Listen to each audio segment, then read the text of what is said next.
Soyez bénis, bien-aimés de Dieu, frères et sœurs, vous qui nous suivez, merci, que Dieu vous bénisse, merci pour votre persévérance, pour vos encouragements, cela nous fait plaisir et cela nous encourage à continuer l'œuvre à laquelle Dieu nous a appelés. Soyez donc bénis, soyez comblés au nom de Jésus-Christ. La Bible déclare qu'en Actes 2, verset 42, que les frères, au temps des apôtres, persévéraient dans l'enseignement des apôtres, dans la communion fraternelle, dans la fraction du pain et dans les prières, bien-aimés. Persévéraient dans la prière.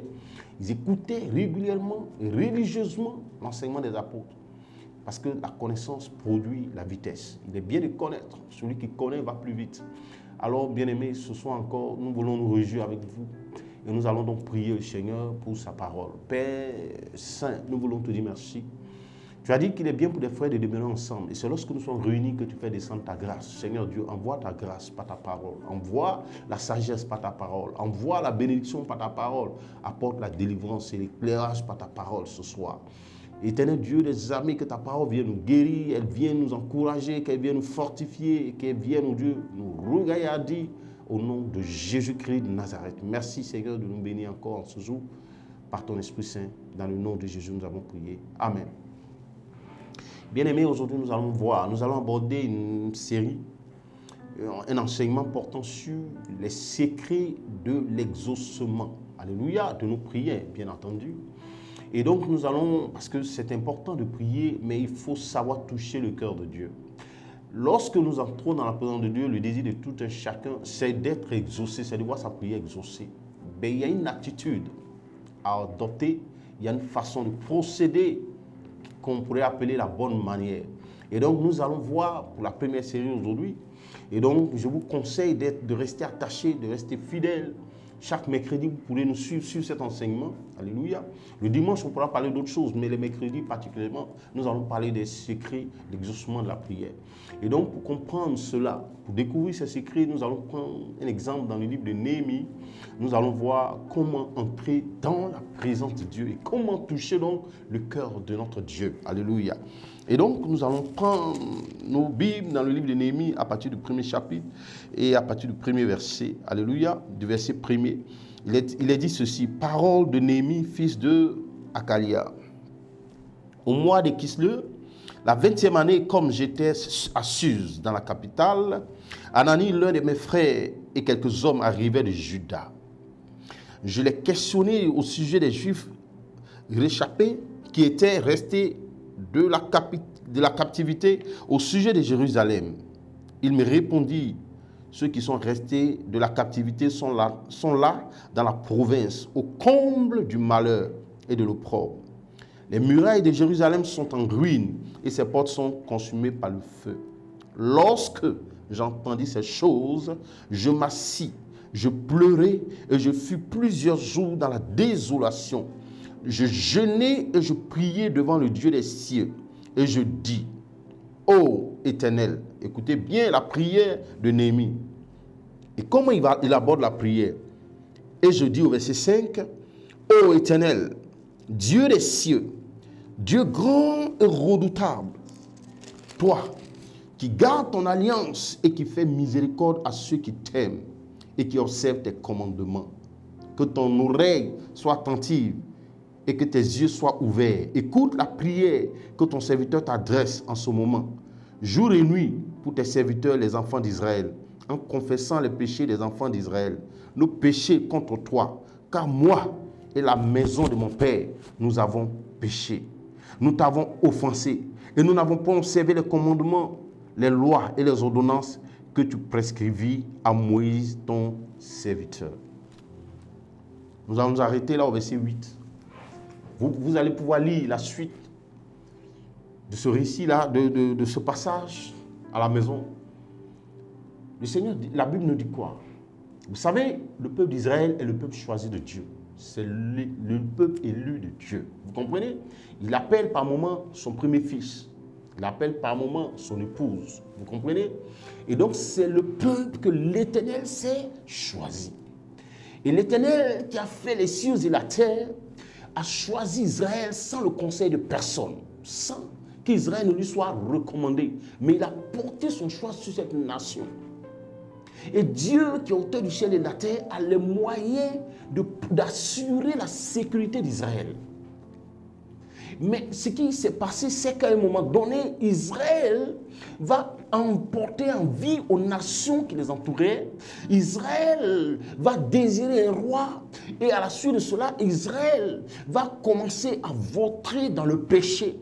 Va abandonner le Dieu d'Israël, le Dieu de son salut, le Dieu qu'il a choisi parmi toutes les nations. Israël va commencer à copier, à pécher comme les nations qui l'entouraient. Le Seigneur a suscité ses serviteurs, il a parlé plusieurs fois à Israël, mais à un moment donné, Israël ne revenait pas au Seigneur et l'Éternel a levé sa main sur la nation d'Israël. Israël donc sera déporté, va être déporté en Babylone, en esclavage à nouveau, comme il était en Égypte, comme ils l'ont été en Égypte. Et donc, ils seront déportés à Babylone. Et parmi ceux qui ont été déportés, ceux qui étaient issus de famille royale, de la race royale, seront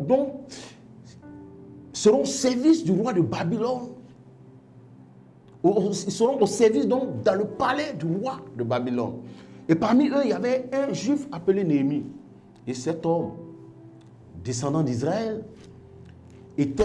son cœur était porté, était toujours attaché à sa nation. Bien qu'il vivait dans le confort, dans le palais, mais son cœur était toujours attaché à sa nation d'origine. Et donc, chaque fois que quelqu'un venait d'Israël, de Juda, il se renseignait sur la situation des frères qui étaient restés à Juda. Et donc, il y a eu des frères qui sont arrivés, il leur a posé la question de savoir comment allait donc la plupart de ceux qui étaient restés. Et on lui a dit non, Israël est dans la désolation, que les murailles se sont écoulées, effondrées. Et lorsqu'il a appris cela, il était lui-même. C'est-à-dire qu'il a déchiré ses vêtements et il est rentré dans le jeûne. Mais ce qui est intéressant, ce qui est marquant dans l'histoire, dans cette affaire, c'est la façon dont Néhémie est entré dans la présence de Dieu. La façon dont il a procédé. Et c'est de cela que nous allons parler. Nous n'allons pas refaire l'histoire, mais je veux parler, m'apitoyer, c'est-à-dire mettre l'accent sur ce point. Je vais mettre l'accent, c'est-à-dire mettre l'accent sur ce point. C'est un point essentiel. Le Seigneur a ouvert mes yeux là-dessus. Et lorsque Néhémie va rentrer dans la présence de Dieu, la première chose qu'il va faire, il va commencer à bénir le Dieu d'Israël, à le lever, à le magnifier, à l'exalter. Il commence par dire, oh Dieu, grand, puissant et redoutable. C'est-à-dire, toi, le Dieu incomparable.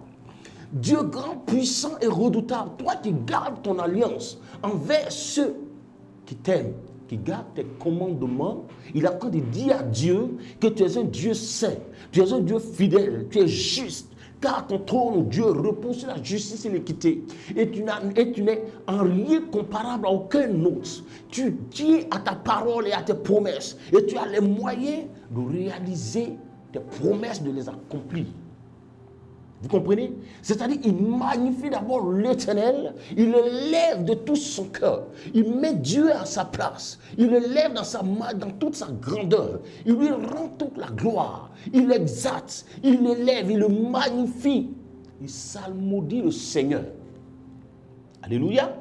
Il reconnaît sa grandeur d'abord, sa sainteté, sa justice, parce que la Bible dit que le trône de l'Éternel repose sur la justice et sur l'équité. C'est-à-dire, il reconnaît la grandeur d'abord de Dieu. Il met l'accent sur sa justice et sur sa sainteté pour dire que ce qui arrive à Israël, et c'est la première chose qu'il fait.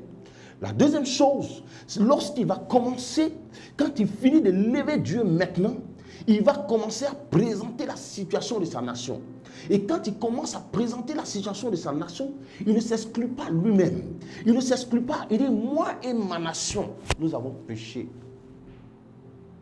Vous comprenez? Il dit, moi et mes frères, moi et ma nation, nous avons péché. Sinon, toi, tu es un Dieu juste. Tu es un Dieu fidèle. C'est-à-dire ton trône, Dieu, repose sur la justice.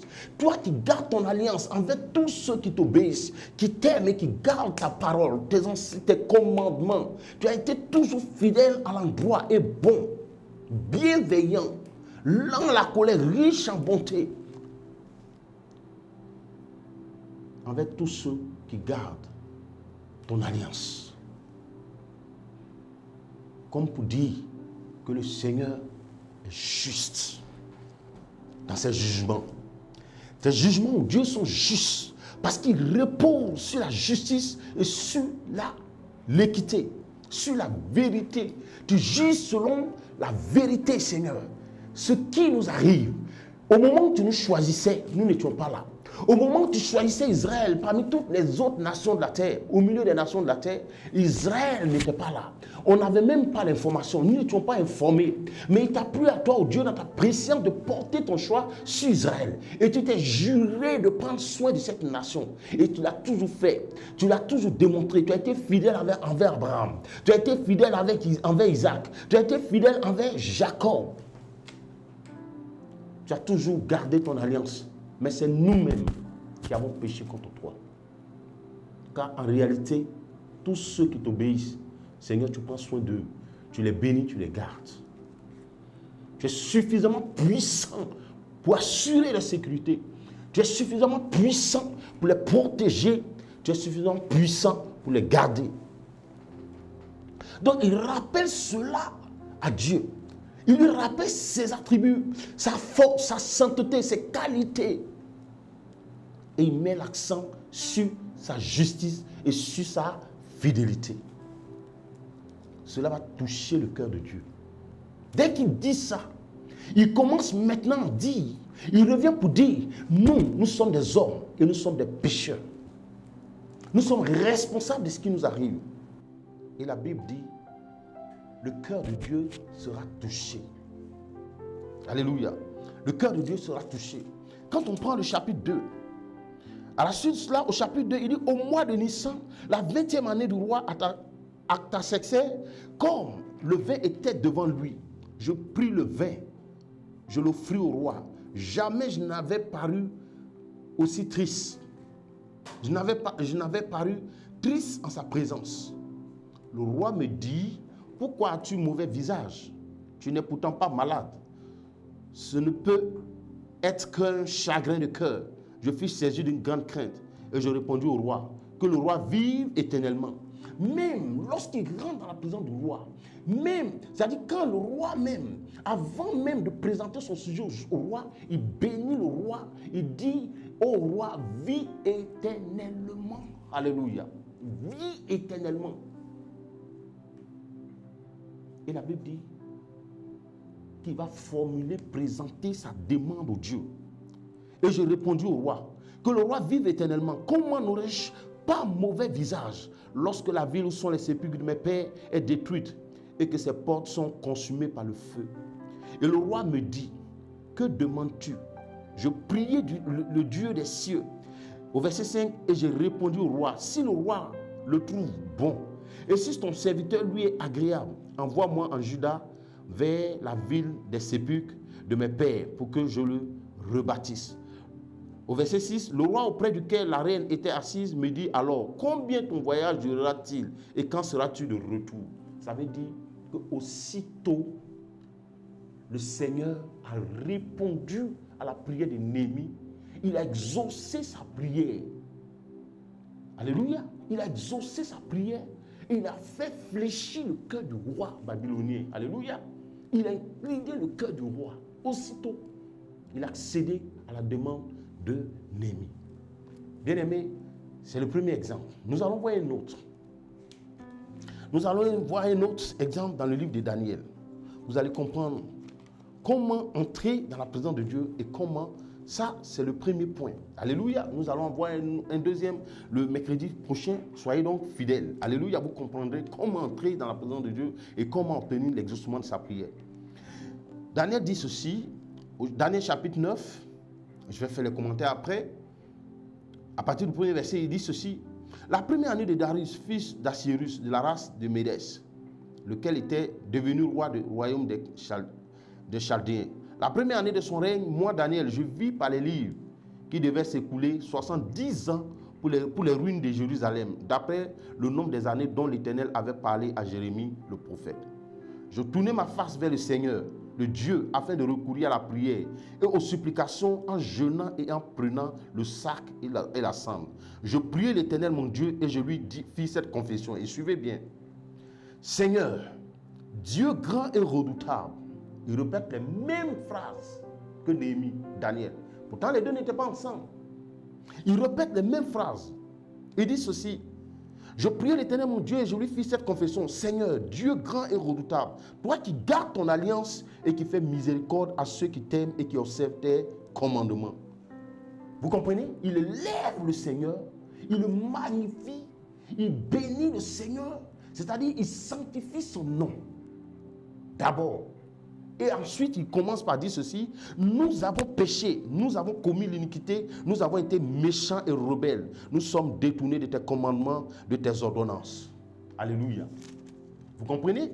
Et au verset 21, regardez ce qui est extraordinaire.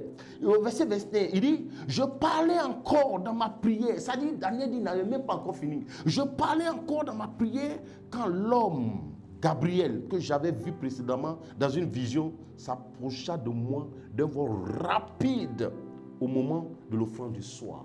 Alléluia. C'est-à-dire, il y a des prières qui suscitent de l'empressement dans le cœur du Seigneur.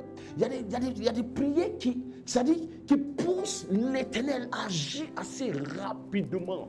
Parce que, vous savez, comme je l'ai dit, il y a une attitude quand on rentre dans la présence de Dieu. Il faut savoir toucher le cœur de Dieu. Bien aimé, ce que je suis en train de dire ici, je ne suis pas en train de te demander de venir flatter Dieu. Quand Néhémie faisait cette confession, il y est allé avec son cœur. Parce que la seule chose que Dieu regarde dans un homme, c'est son cœur. Je n'ai pas dit de venir raconter des phrases, c'est-à-dire de belles phrases au bord des lèvres. Dieu, tu ne peux pas flatter l'Éternel. Dieu demande notre cœur. Ce que Dieu veut, c'est notre cœur, l'état de notre cœur. Il dit, je promène mon regard sur la terre. Je cherche sur toute la terre celui dont le cœur tout entier à moi, afin de lui apporter mon soutien. C'est ce qu'il dit dans le livre des Chroniques. Vous comprenez, non? Et des rois. Il dit, c'est ce qu'il dit. Il dit, je promène mon regard. C'est-à-dire, Daniel, il est allé avec tout son cœur. Il y a des prières qui touchent le cœur de Dieu et qui poussent Dieu à agir très rapidement dans notre situation. Qui amène Dieu à agir très rapidement dans notre situation. Lorsque on va dans la présence de Dieu, il faut être dans une certaine disposition. Il faut être dans une disposition de cœur, bien aimé. C'est pourquoi tu dois reconsidérer le Seigneur dans sa grandeur, dans sa puissance. Tu dois reconsidérer l'Éternel. C'est-à-dire prendre du temps pour méditer qui est Dieu, qui est ce Dieu. Les cieux sont à lui, la terre est à lui. Ce ne sont pas des paroles en l'air, mais c'est des paroles fortes, ce sont des paroles profondes. Et c'est la vérité. Les cieux sont à notre Dieu, la terre est à lui. Le Dieu qui a fait de toi son enfant, qui t'a choisi, c'est-à-dire qui a regardé, qui a choisi du milieu du monde. C'est un nombre de personnes qu'il a appelé ses enfants. Alléluia. Et Jésus dit, ce que tu m'as donné du milieu du monde. Alléluia. C'est-à-dire, au milieu du monde, il t'a choisi. Il t'a désiré, il t'a voulu. Il a fait de toi son enfant. C'est-à-dire qu'au moment où Dieu portait son choix sur toi, tes parents n'étaient même pas présents. Ta région n'était pas présente. Personne n'était là. Personne ne t'a recommandé à Dieu. Qui t'a conseillé à l'Éternel? Personne. C'est lui-même, dans sa présence, qui t'a choisi comme il a choisi Israël. Et tout ce qu'il a dit sur toi, il a les moyens de l'accomplir. Il a les moyens de les réaliser, bien-aimé. Dieu n'est pas un homme pour mentir. Dieu n'est pas le fils d'un homme pour se repentir. Il ne peut pas se repentir. C'est-à-dire celui qui se repent de ses promesses, c'est quelqu'un qui, au milieu du chemin, se rend compte que les moyens dont il dispose pour accomplir, pour réaliser ses promesses, ne sont plus suffisants. Et donc, il peut revenir sur sa décision. Mais l'Éternel ne peut jamais revenir sur sa décision. Parce que les cieux sont à lui, la terre est à lui, avec tout ce qu'il renferme. L'or est à lui, l'argent est à lui, la force est à lui, la sagesse est à lui, l'intelligence est à lui, la puissance est à notre Dieu. Alléluia. Tout lui appartient. Et donc Dieu ne peut pas se repentir parce qu'il savait toutes choses. Alléluia. Avant qu'elle ne soit, il savait. C'est lui qui fait toutes choses. Et donc Dieu a la capacité de t'exaucer, de prendre soin de toi. Dieu aime des hommes fidèles. Et c'est pourquoi, vous comprenez, c'est pourquoi Dieu nous demande d'être fidèles, de garder ses enseignements. Il dit, si quelqu'un, celui qui m'aime, c'est celui qui garde ma parole. Celui qui garde ma parole, mon Père et moi, nous viendrons habiter chez lui, nous ferons chez lui, nous viendrons faire notre demeure chez lui. Ce ne sont pas des paroles en l'air. Néhémie savait qui était l'Éternel. Daniel sait qui est l'Éternel. Il sait que l'Éternel est tout puissant, que l'Éternel est Dieu. Tout lui appartient. Et c'est pourquoi il a dit, toi tu es fidèle, tu es saint, tu es grand, tu tiens tes promesses. Et retenez bien, j'ai pris les deux exemples. Ces deux personnes ont prié Dieu. Les mêmes, sans se concerter, ils ont dit les mêmes choses. Ça veut dire que cela fait partie de leur éducation. Ils ont appris à connaître notre Dieu. Ils savent qui est l'Éternel. Il dit, toi, ô Dieu, grand, puissant et redoutable, toi qui gardes ton alliance envers ceux qui t'aiment et qui gardent tes commandements, bien-aimés. C'est trop fort. Il n'y a personne qui garde les commandements de Dieu sans que Dieu ne les exauce. C'est pourquoi nous devons être humbles. Quand nous rentrons dans la présence de Dieu, nous devons y entrer avec une certaine humilité, avec la plus grande humilité, bien-aimé. Parce qu'il est Dieu, il est saint. En vérité, personne ne peut bouger le trône de l'Éternel. Personne ne peut déplacer l'Éternel. L'Éternel vit éternellement. Il est Dieu, il règne de façon indéfinie, de façon éternelle.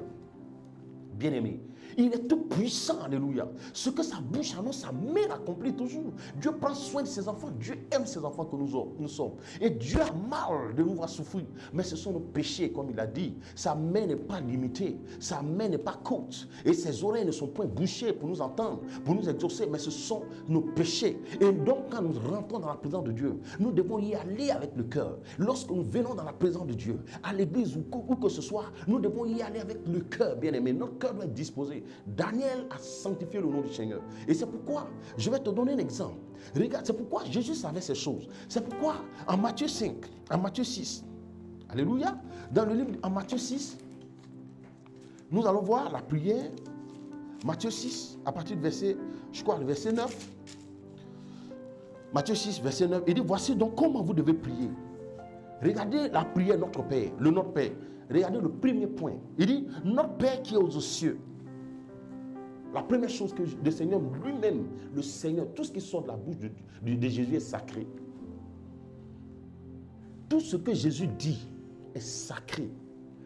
Le Jésus en qui nous avons toutes choses et dont le nom nous procure la paix, la sécurité, c'est lui qui dit ceci. Il nous apprend à prier. Il dit, lorsque vous commencez, dites Notre Père qui est aux cieux, toi qui es levé au-dessus des cieux.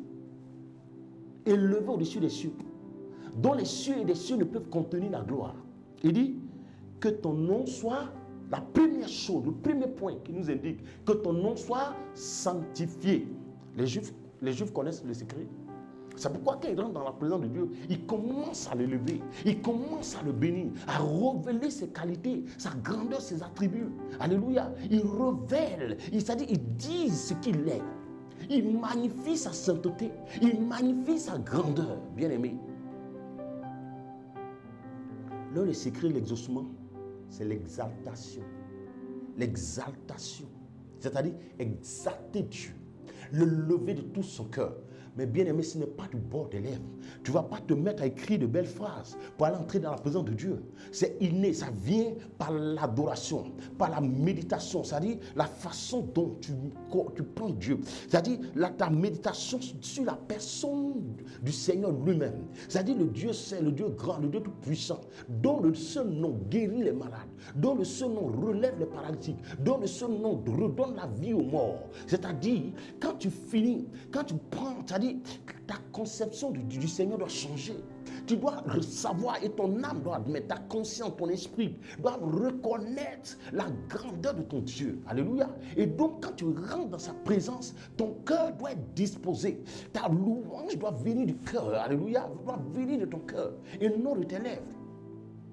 La Bible dit, Jésus dit ceci lorsque vous priez, dites notre Père qui est aux cieux, que ton nom soit sanctifié. Il faut que le nom de l'Éternel soit toujours sanctifié. Et il faut que nos vies sanctifient le nom du Seigneur. Il faut que dans nos prières, la première chose que nous devons commencer à faire, c'est de sanctifier le nom du Seigneur. Parce que Dieu n'a aucune part dans le péché. Parce que Dieu n'est pas responsable de ce qui nous arrive. C'est pourquoi, je vous te dis la vérité, Dieu n'est pas responsable de ce qui nous arrive. Dieu n'est point. Il dit, si l'on forme des complots contre toi, sache que je ne suis pas concerné. Je ne suis en rien concerné par tout ce qui t'arrive. Je suis un Dieu saint. Je ne peux pas soumettre mes enfants à la douleur, à la mort. Dieu n'appelle aucun de ses enfants à la mort. Donc c'est pourquoi quand tu rentres dans sa présence, ne parle pas avec des murmures. Si tu murmures, bien aimé, tu ne feras qu'aggraver ta situation. Dieu a horreur des murmures parce que Dieu est un Dieu saint. Lorsque tu commences à murmurer, ça veut dire que tu commences à te plaindre de lui. Tu es en train de lui dire qu'il n'est pas juste. Tu es en train de lui dire qu'il n'est pas bon,